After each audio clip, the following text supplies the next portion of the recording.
አድማጭ ተመልካቾቻችን ይህ ዘውትር ማክሰኞ እና ሮብ የሚቀርብላችሁ ከሉትራን አወር ሚኒስትሪ የሚቀርብ ፕሮግራም ነው። ኤልኤችኤም ኢትዮጵያ ከወንጌላዊት ቤተክርስቲያን መካነ ኢየሱስና ከመሰል ወንጌላውያን አብያተ ክርስቲያናት ጋር በመተባበር የሚሰራ የዓለም አቀፍ የወንጌል አገልጋዮች ማህበር ነው። ከሚሰሩት ነገሮች አንዳንዱ የመጽሐፍ ቅዱስ የተልእኮ ትምህርቶችን በማዘጋጀት በኢትዮጵያ ደረጃ እያሰራጨ ለምዕመናን፣ ለቤተ ክርስቲያን አገልጋዮች፣ ለመሪዎች ከስልጠና ጋር ያቀርባል። በልዩ ልዩ መንፈሳዊ ርዕስ ጉዳዮች ላይ ያተኮረ ወጥ ስራዎችንና የትርጉም ስራዎችን አዘጋጅቶ ያቀርባል። በብዛት አንዳንዶቻችሁ አስተያየቶቻችሁን ሰጥታችሁናል። በስልክ ቁጥር፣ በፖስታ ሳጥን ቁጥር፣ በፌስቡክ በተለያዩ አስተያየታችሁን ሰጥታችሁናል። እናመሰግናለን። ዛሬ ደግሞ ከቄስ ሽፈራው ጋራ አብረን አንዳንድ ሀሳቦችን እንለዋወጣለን። ከዚህ በፊት ያወራናቸው የተጫወትናቸው ዲስከስ ያደረግናቸው ነበሩ ስለ ነገረ ፍጻሜ የሚል ነገር ነውና ዛሬ ደግሞ የተወሰኑትን ከነሱ ጋር አብረን እንከታተላለንና እሳቸውን በጥያቄ እንጠይቃለን ማለት ነው። ጥያቄዎቻችንን እናቀርባለን። አንደኛው የመጽሐፍ ቅዱስ ትንቢት ስለ ዓለም መጨረሻ ምን ይላል በሚለው አርዕስት። አመሰግናለሁ። እንግዲህ የእግዚአብሔር ቃል መጽሐፍ ቅዱስ የዚህ ውይይት ወይንም ደግሞ የዚህ ቃለ መጠይቅና ማብራሪያ መሰረቱ ነው። መጽሐፍ ቅዱስን መሰረት ያደረገ የነገር ፍጻሜ ውይይት ነው የምናደርገው። መጽሐፍ ቅዱስ ስለ ፍጻሜ ዘመን ግልጽ የሆነ ትምህርት ያስተምረናል። የዓለምን ጅማሬና ፍጻሜ በተመለከተ ከመጽሐፍ ቅዱስ የተሻለ ማብራሪያ፣ መልስ፣ ትምህርት የምናገኝበት ምንጭ ሊኖር አይችልም። የዓለም ጅማሬ እንዳለ ሁሉ ዓለም ፍጻሜም አለው። መጽሐፍ ቅዱስ ውስጥ ስለ ዓለም ጅማሬ ዘፍጥረት ውስጥ ይናገራል። ስለ ዓለም ፍጻሜ ደግሞ ራእይ መጽሐፍ ውስጥ እናነባለን በሰፊው። የመጽሐፍ ቅዱስ ሊቃውንት ባደረጉት ጥናት መሰረት 500 ወይም 1000 ትንቢቶች አሉ መጽሐፍ ቅዱስ ውስጥ። በአጠቃላይ 500ዎቹ በቀደመው ዘመን የተጠናቀቁ ናቸው። የቀሩት 500ዎች በሚመጣው ዘመን የሚከናወኑ ናቸው።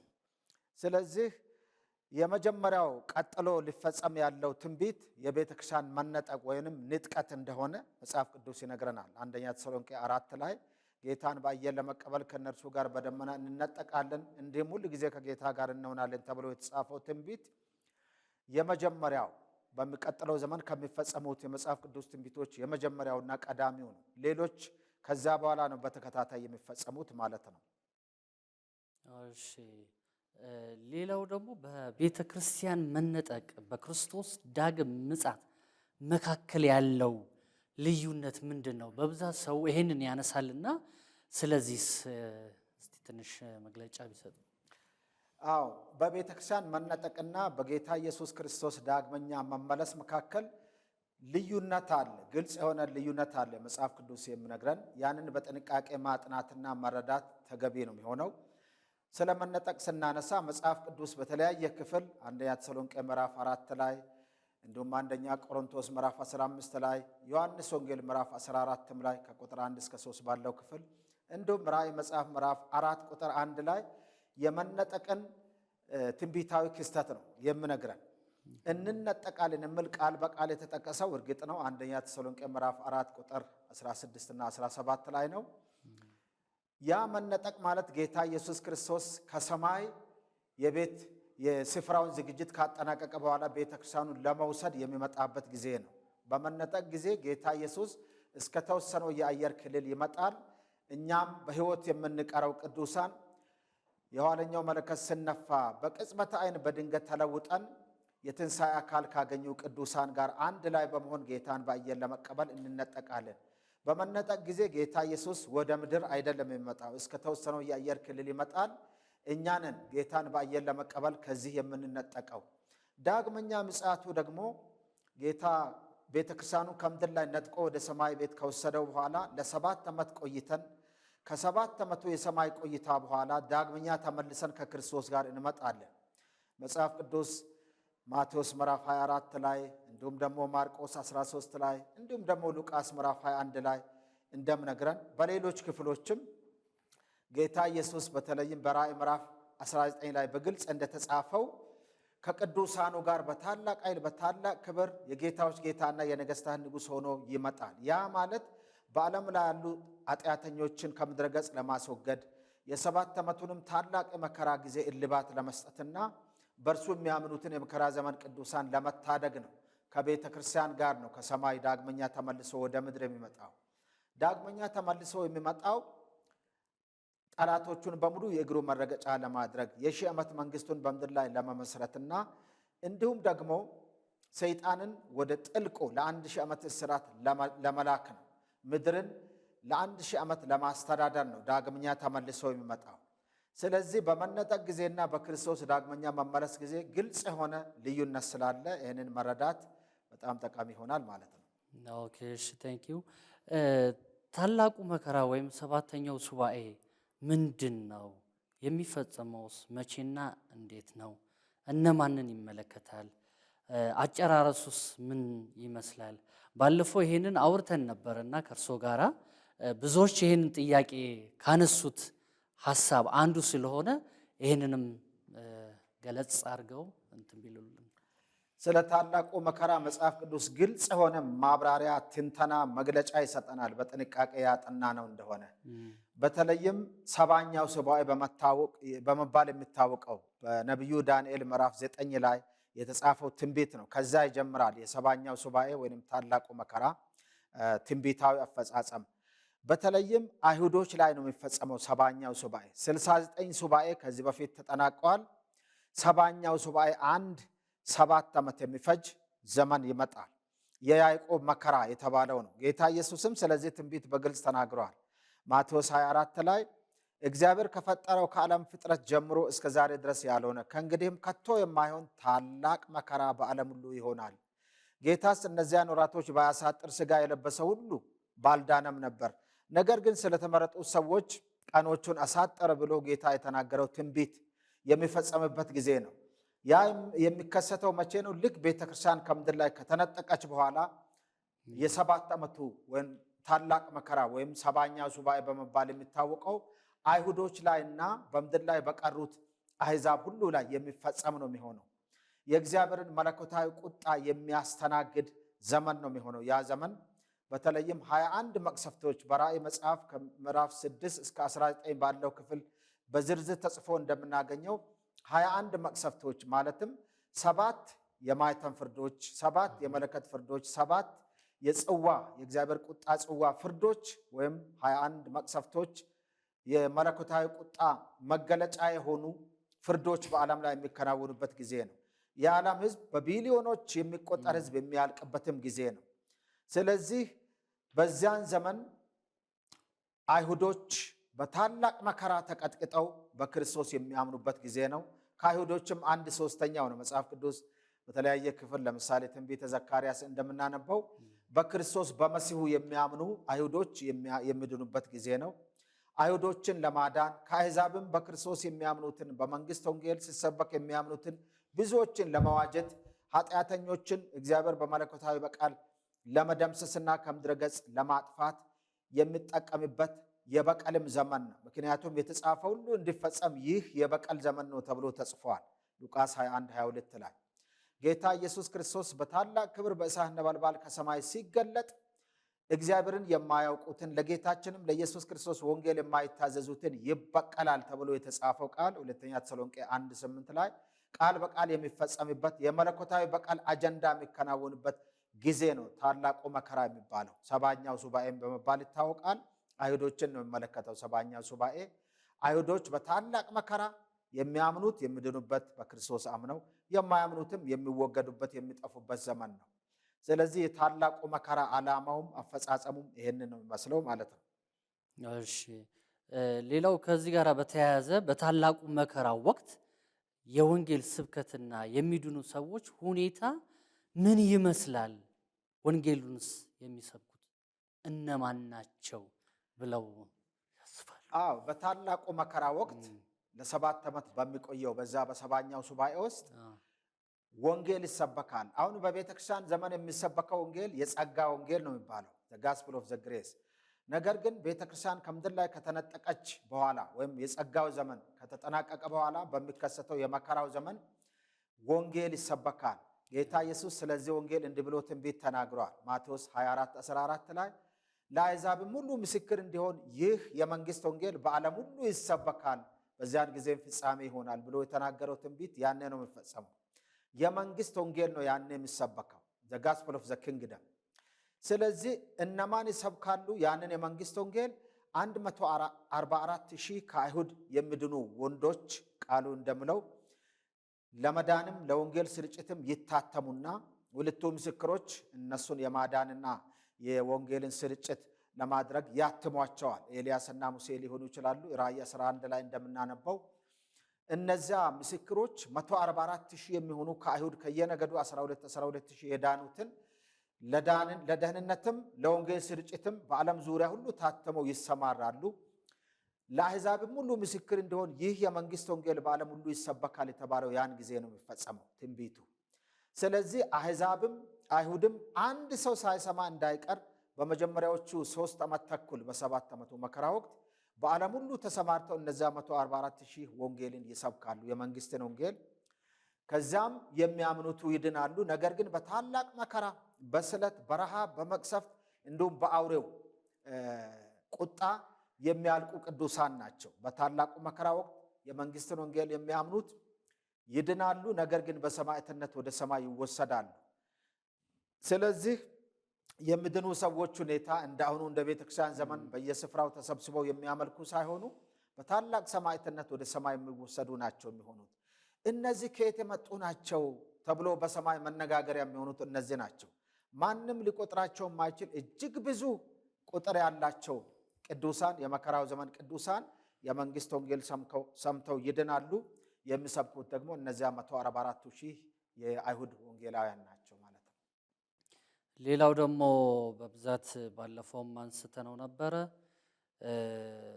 ጎግና ማጎግ ምንድን ነው? ጦርነቱስ የሚፈጸመው መቼና እንዴት ነው? ብዙዎች ይሄንን ያነሳሉ። ባለፈውም ስለ ነገረ ፍጻሜ ስናወራ ይህን ነገር በስልክም በአንዳንድ እንትኖች ይህንን መልእክት ልከዋልና እስቲ ይህንን በደንብ አድርገው ያለውን ነገር ቢገልጹልን።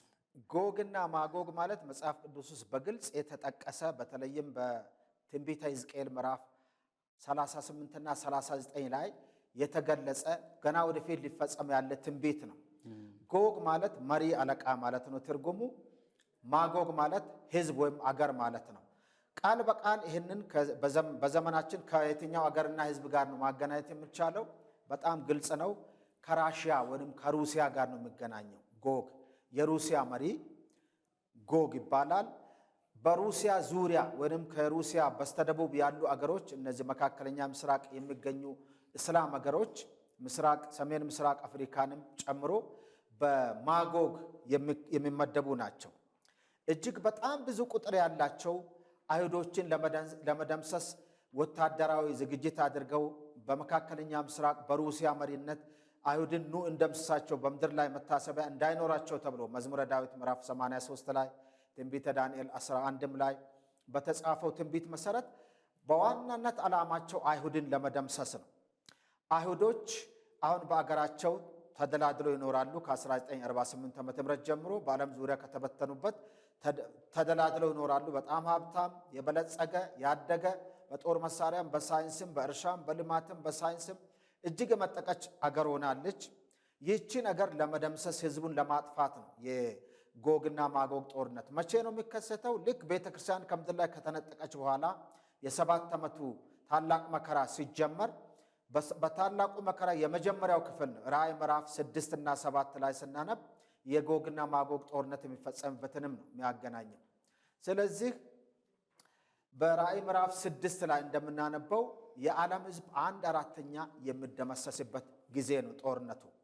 እግዚአብሔር ራሱ ነው የሩሲያን መንግስት በዙሪያው ያሉትን አገሮች እነ ቱርክን፣ እንዲሁም ሶሪያን፣ ኢራቅን፣ ኢራንን፣ ኩዌትን፣ ሊባኖስን፣ ዮርዳኖስን እንዲሁም ደግሞ ሳውዲ አረቢያን፣ የተባበሩት አረብ ኤምሬቶችን፣ ግብፅን፣ ሊቢያን፣ ሱዳንን፣ ኢትዮጵያን፣ ሶማሌን እንዲሁም ደግሞ ኤርትራንና ጅቡቲን ያካተተ በመካከለኛ ምስራቅ ያሉትን አገሮች በሙሉ ያሉትን አገሮች የሚያካትት ነው የሚሆነው ጂኦግራፊካሊ። እነዚህ አገሮች በሩሲያ መሪነትና አስተባባሪነት ወታደራዊ ዘመቻ ያደርጋሉ። በእስራኤል አገር ተራሮች ላይ ተሰማርተው እስራኤልን ለመደምሰስ ሲሉ እግዚአብሔር በድንገት ጣልቃ ገብቶ ወይንም ተአምራት አድርጎ ምድር አፏን ከፍታ እንድትውጣቸው ያደርግና እነዚህ ሰራዊት ይደመሰሳሉ። እግዚአብሔርን በተአምራት እስራኤልን ይታደጋል ማለት ነው። የእግዚአብሔር ክብር የሚገለጥበት እግዚአብሔር እርሱ ብቻ አምላክና ጌታ መሆኑን አሕዛብ የሚረዱበት የእግዚአብሔር ኃይል የሚታይበት ጦርነት ነው ጎግና ማጎግ። በሰባቱ ዓመት ታላቅ መከራ ወቅት የመጀመሪያው 3 ዓመት ተኩል ውስጥ የሚፈጸም 1/4ኛው የዓለም ሕዝብ 1.3 ቢሊዮን አካባቢ የሚደመሰስበት መጽሐፍ ቅዱሳዊ ትንቢት በግልጽ የሚነግረን የጦርነት አይነት ነው ጎግና ማጎግ ማለት።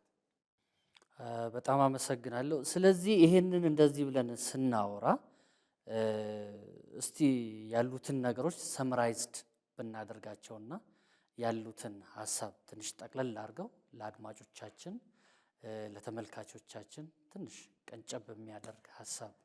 እነዚህ አሁን የምናነሳቸው የምንነጋገራቸው የመጽሐፍ ቅዱስ ትንቢትና ፍጻሜውን በተመለከተ ነው። የመጽሐፍ ቅዱስ ትንቢት ገና ከቤተክርስቲያን መነጠቅ ጀምሮ በዓለም ላይ ሊፈጸሙ ያሉ ትንቢቶች አንድ በአንድ ብናያቸው ወይም አባይት ነጥቦቹን ብናይ ቤተክርስቲያን ስትነጠቅ ከዛ ነው የሚጀምረው። የነገረ ፍጻሜ ክንውን የሚጀምረው ቤተክርስቲያን ስትነጠቅ በሰማይ ለ7 ዓመት በታላቅ በረከትና ብፅዕና ትቆያለች። የቅዱሳን የአክሊል ሽልማት አሰጣጥ ይሆናል በሰማይ ከቤተክርስቲያን መነጠቅ ቀጥሎ። በክርስቶስ ፍርድ ወንበር ፊት ሁላችን እንገለጣለን፣ እያንዳንዳችን ስለ ራሳችን ለእግዚአብሔር መልስ እንሰጣለን የተባለው አማኞች በምድር ላይ የኖሩበትን የኑሮ ዘይቤ ወይንም ስራቸው፣ አገልግሎታቸው፣ ታማኝነትና ትጋታቸው፣ አደራቸው ተገምግሞ እንደ ስራቸው መጠን ብድራት የሚቀበሉበት ጊዜ ነው። ከዚያም የክርስቶስ ሙሽራ በመሆን የበጉ ሰርግ በሰማይ ይከናወናል። ራእይ 19 ላይ እንደምናነበው የበጉ ሰርግ በሰማይ ልክ እንደተጠናቀቀ ጌታ ኢየሱስ ክርስቶስ የጌቶች ጌታና የነገስታት ንጉሥ ሆኖ በታላቅ ኃይልና በታላቅ ክብር በእሳት ነበልባል ይገለጣል። ከዚያ በኋላ በምድር ላይ ያለው የ7 ዓመቱ መከራ ይጠናቀቃል ማለት ነው። 7 ዓመት ታላቅ መከራ ዓለም በእግዚአብሔር በቀል የሚቀጣበት መለኮታዊ አጀንዳም የሚከናወንበት ጊዜ እንደሆነ ስለ 7 ዓመቱ ታላቅ መከራ መጽሐፍ ቅዱስ በግልጽ ነግረናል። ዳንኤል ምዕራፍ 9 ላይ፣ ማቴዎስ 24 ላይ፣ ማርቆስ 13 ላይ፣ ሉቃስ 21 ላይ፣ ሌሎችም የተሰሎንቄ መጽሐፍት ላይ እግዚአብሔር በቀሉን በዓለም ላይ የሚለይበት የሚፈጽምበት ታላቅ ቁጣ መለኮታዊ ቁጣ የሚከናወንበት አውሬው 666 የተባለው በዚያው በመከራው ዘመን መሃል ላይ እንደሚፈጸም የመጽሐፍ ቅዱስ ትንቢት ይነግረናል ማለት ነው። ስለዚህ ታላቁ መከራ ወይንም 70ኛው ሱባኤ የዓለም ሕዝብ ሙሉ በሙሉ ባይባልም አብዛኛው በእግዚአብሔር መለኮታዊ ቁጣ የሚደመሰስበት ጊዜ ነው። ጌታ ኢየሱስ ክርስቶስ በታላቅ ኃይልና በታላቅ ክብር የጌታዎች ጌታና የነገስታት ንጉሥ ሆኖ በ7 ዓመቱ መከራ መጨረሻ ላይ አርማጌዶን የተባለውን ጦርነት ለመደምሰስ ይመጣል። አርማጌዶን ማለት በሚቀጥለው ጊዜ ማየት እንችላለን። የ7 ዓመቱ ማጠናቀቂያ የጦርነት አይነት ነው። ጎግና ማጎግ በ7 ዓመቱ መነሻ መጀመሪያ ላይ ይከናወናል። አርማጌዶን ግን በ7 ዓመቱ መጨረሻ ጫፍ ላይ ጌታ ኢየሱስ ከሰማይ ሲመጣ በተለይም ከኤፍራጥስ ወንዝ ማዶ በስተምስራቅ ያሉ የሩቅ ምስራቅ አገሮች እንደ ቻይና፣ እንደ ህንድ፣ እንደ ጃፓን፣ ኮሪያ፣ ሌሎችም የሩቅ ምስራቅ አገር ሰራዊት በዲያብሎስ በአውሬው አስተባባሪነት በሐሰተኛው ነቢይ አስተባባሪነት በእስራኤል አገር መጊዶ በተባለው ሸለቆ ከሰማይ እየመጣ ባለው ከክርስቶስ ጋር ለመጋጠም ወይንም ለመዋጋት በሚሰማሩበት ጊዜ መለኮታዊ ቁጣና በቀል የሚያገኛቸው ጊዜ ነው አርማጌዶን ማለት። ስለዚህ ጌታ ኢየሱስ ክርስቶስ አንድ ጊዜ ከአፉ በሚወጣው ስለታም ሰይፍ ጥፉ ወይንም ሙቱ ስላቸው በአንድ ጊዜ ይደመሰሱና ደማቸው የመጊዶን ሸለቆ እንደ ሐይቅ ሆኖ ይሰራል። ነፍሳቸው ወደ ሲኦል ትወርዳለች። ለሚቀጥሉት 1000 ዓመታት በሲኦል ይቆያል ነፍሳቸው ማለት ነው። ስጋቸው ለሰማይ አሞራዎች እራት ሆኖ ይሰጣል። የእግዚአብሔር እራት ኑ ተጋበዙ ተብሎ የሚበሉበት የአርማጌዶን ጦርነት ትሩፋት ነው ማለት ነው። ለአሞራዎች እራት ሆኖ የሚሰጠው በዚህ ጊዜ አውሬውና ሐሰተኛው ነቢይ በሕይወት እያሉ ተይዘው ወደ እሳት ባህር ይጣላሉ። ሰይጣንም ከአጋንንቱ ጋር ወደ ጥልቁ ይላክና ለ1000 ዓመት በዛው ይታሰራል ማለት ነው። እንግዲህ በዚህ አይነት ነው የመጽሐፍ ቅዱስ ትንቢት ቃል በቃል በሚመጣው ዘመን ሊፈጸም ያለው ማለት ነው። ይህንን በጥንቃቄ ማጥናት ማስተዋልና እኛም እንደ ቤተ ክርስቲያን ክርስቶስን አምነን የዳንን ለመነጠቅ ተዘጋጅተን መኖር አለብን። ያላመንን ሰዎች በዚህ አጋጣሚ ይህንን መልእክት የሚሰሙ ሰዎችም ካሉ ያ የቁጣ ቀን ሳይመጣ ዛሬ ተብሎ ሲጠራ ሳለ የመዳንን ወንጌል በክርስቶስ ኢየሱስ አምነው እንዲድኑና ከዘላለም ቁጣ ከሚመጣው ቁጣ እንዲያመልጡ ይመከራሉ ማለት ነው። ቄስ ሽፈራው በጣም አድርጌ አመሰግናለሁ። ብዙ ሀሳቦችን ብዙ ጥያቄዎችን ነው እዚህ ላይ ያነሳ ነውና አንዳንድ ነገሮችን በኋላ ወይ በሚቀጥለው ሳምንት ተያያዥነት ያላቸውን ጥያቄዎች አብረን እናነሳለን። ስለዚህ ስለ ነገረ ፍጻሜ ስለሰጡን ሀሳብ ስለሰጡን ማብራሪያ እጅግ አድርገን እናመሰግናለን በጣም አድማጭ ተመልካቾቻችን። ይሄ ሁሌ ዘውትር ማክሰኞ እና ሮብ የሚዘጋጅላችሁ በሉትራን አወር ሚኒስትሪ ነውና ይህም ፕሮግራም መደገፍ ለምትፈልጉ ከታች በተጻፈው በኮሜርሻል ባንክ ኦፍ ኢትዮጵያ እንዲሁም ደግሞ በስልክ ቁጥር በፖስታ ሳጥን ቁጥር በኢሜይል በፌስቡክ ያላችሁን ሀሳብ አስተያየት በዛው መግለጽ ትችላላችሁ። እንዲሁም ደግሞ በአካል መተን እናንተን ማግኘት እንፈልጋለን ብላችሁ ካላችሁ ደግሞ መካኒሳ በሚገኘው በመካነ ኢየሱስ ቅጥር ግቢ ውስጥ ሉትራን አወር ሚኒስትሪ መታችሁ ያለውን ነገር መካፈል ትችላላችሁ። እጅግ አድርገን እናመሰግናለን። ቴንክ ዩ።